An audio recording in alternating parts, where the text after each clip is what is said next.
Mr. Rodeer. It's the final question. Finally, the end of this insane situation was in sight. The other contestants have incredibly answered all the questions correctly and continued the winning streak. Will Mr. Rodeer be able to carry the final link? From the other podiums, my superiors glanced at me, some waving lightly or nodding their heads.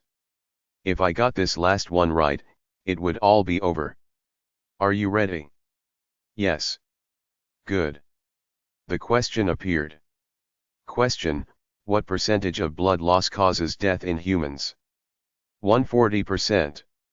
245%. 350%. 455%. Was this a trap for the final question? I took a deep breath. The answer is, number 1. Ah, you chose number 1. And number 2. And number 3, and number 4. All of them. Humans typically face life-threatening danger when they lose about 30 to 40% of their blood. Oh. So, of course, losing more would also result in death. No, unbelievable. The TV flickered. Even if I got it wrong, it didn't seem like I would die. But I didn't want to give this dangerous ghost story any room for mistakes, so I gritted my teeth to avoid the trap. You're saying there's several answers. Are you sure you don't want to change your answer? I'm sure. Oh. Murmurs came from the audience. And then, a faceless staff member suddenly rushed onto the stage. Amazing. We have some surprising news for you. Actually, the answer prepared by our writers was number 1. Wait, hold on. But Mr. Rodeer's answer is much more impressive. It's more logical, isn't it? Yes. I heard the audience shouting. The host spread his arms wide. Then, of course, it's correct. We'll count it as a perfect answer. Wonderful. Ha. I survived, somehow. Why did I dig a trap for myself? I inwardly screamed in relief, closing my eyes tightly and then opening them. The host, seeming to take this as an emotional moment, came up and patted me on the back as if to hug me. The fact that he had body heat made it even more unsettling.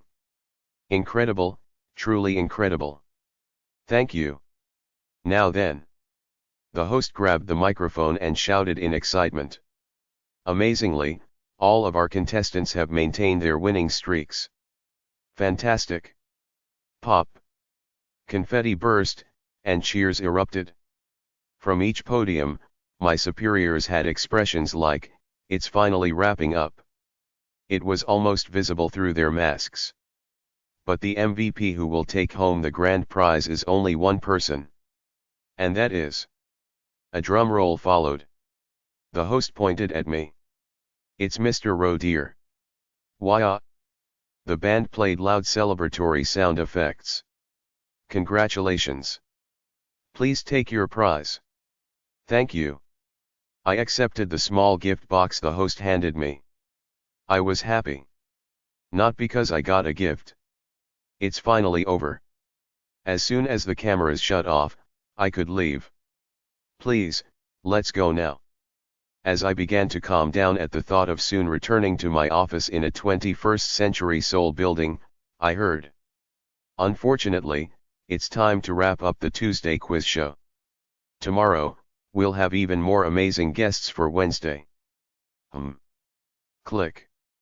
Out of nowhere. Suddenly, the lights came on over 4 empty podiums. There, 4 figures were suddenly standing. The 4 people looked around in bewilderment.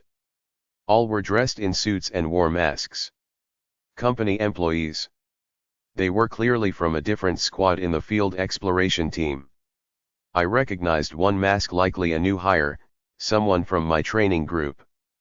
That much I understood. But why did they overlap? Is it even possible to overlap and enter the ghost story like this? I mean, whether it's possible or not. This is a broadcast accident.